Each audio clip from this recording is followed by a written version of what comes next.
Assalamualaikum warahmatullahi wabarakatuh. A'udzu billahi samii'il 'aliim minasyaitonir rajim. Bismillahirrahmanirrahim. Alhamdulillah. Tsumma alhamdulillahi rabbil alamin wa bihi nasta'in 'ala umurid dunya waddin. Qalu subhanaka la 'ilma lana illa ma 'allamtana innaka antal 'alimul hakim. Rabbi shrah li sadri wa yassir li amri wahlul 'uqdatam min lisani yafqahu qawli, amma ba'd. Sidang penonton yang dirahmati Allah sekalian, Ramadan Karim buat kesemuanya. Mudah-mudahan kita dipermudahkan Allah, diberi kekuatan untuk kita terus istiqamah dalam menjalani ibadah as-saum ataupun puasa kita bagi tahun ini, insya-Allah. Amin ya rabbal alamin. Baik, kali ini kita nak sembang-sembang, bukan bikin bimbang, tapi nak sembang-sembang mengenai perkara-perkara yang tak membatalkan puasa. Biasalah Ustaz, dah biasa dengar dah, klise lah Ustaz. Klise. Tapi sebenarnya ada perkara-perkara yang terkadang segelintir daripada kita ni mungkin terlepas pandang.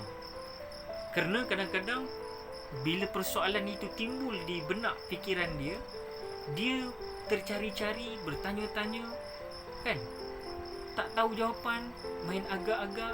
Sebab itu penting untuk menerusi ataupun menyelusuri jalan-jalan ilmu supaya kita yakin dengan ibadah yang kita tunaikan tersebut. Apatah lagi, puasa ini hanya datang setahun sekali, ya, dalam sebulan sahaja. Untuk kita mengamalkan ibadah puasa khusus ini, kita pulun, kita buat secantik yang boleh, kan? Begitu insya-Allah. Baik, kita nak tengok bunyi macam klise tadi, kan? Biasa Ustaz tajuk untuk perkara-perkara yang tak membatalkan puasa ni kita dah faham dah. Cuba kita tengok satu perkara, salah satu kadang-kadang kita ni dalam bulan Ramadan ni kita terlalu lapar, babe.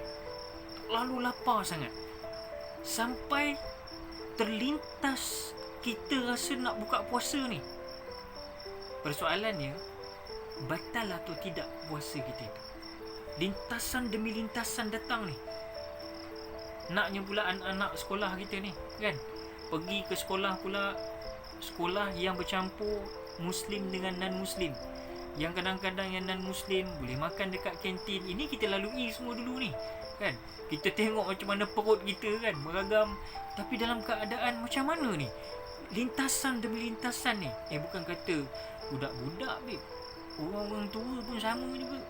Kadang-kadang tengah hari panas buta, tiba-tiba dia lalu pula. Ada pula menjual cendol pula. Aduh, lengkung pula. Kalau lengkung dia tak apa, lengkung dimasukkan ke dalam sirap bandung.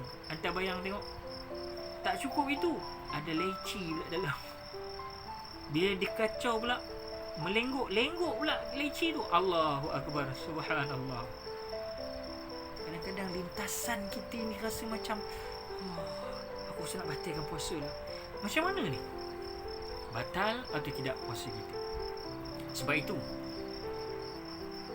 Nabi SAW bersabda, Innallaha tajawaza li ummati amma haddathat bihi anfusuha ma lam tatakallam bihi aw ta'mal bihi.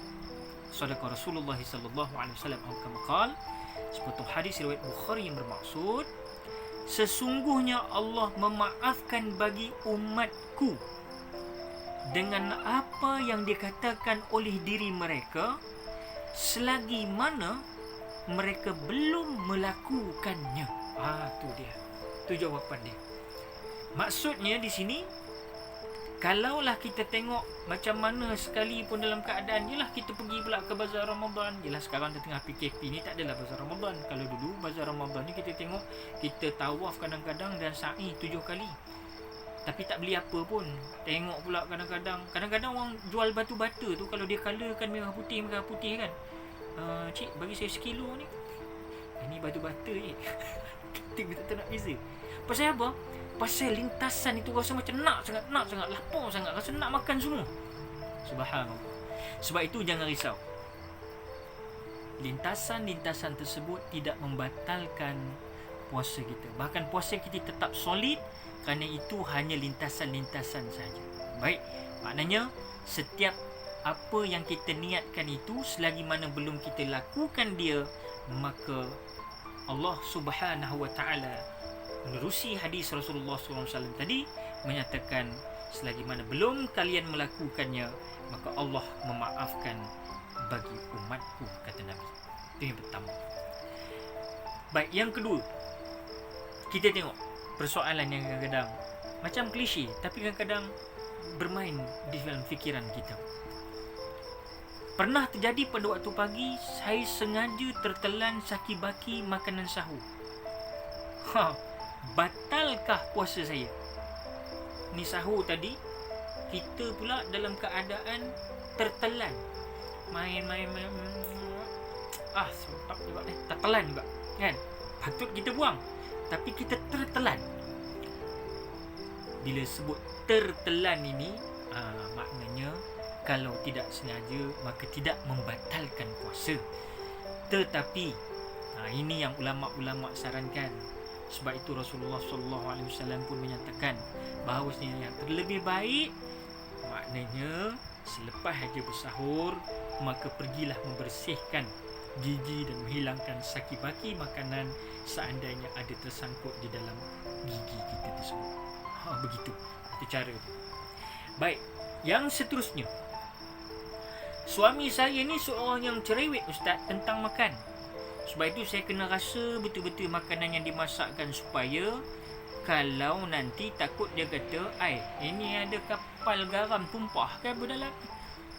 Bagaimana dalam bulan Ramadan, saya merasa sedikit dengan hujung lidah, batal atau tidak puasa saya. Ini kepada khusus isteri-isteri yang mempunyai suami yang bersikap Undertaker and the Stone Cold.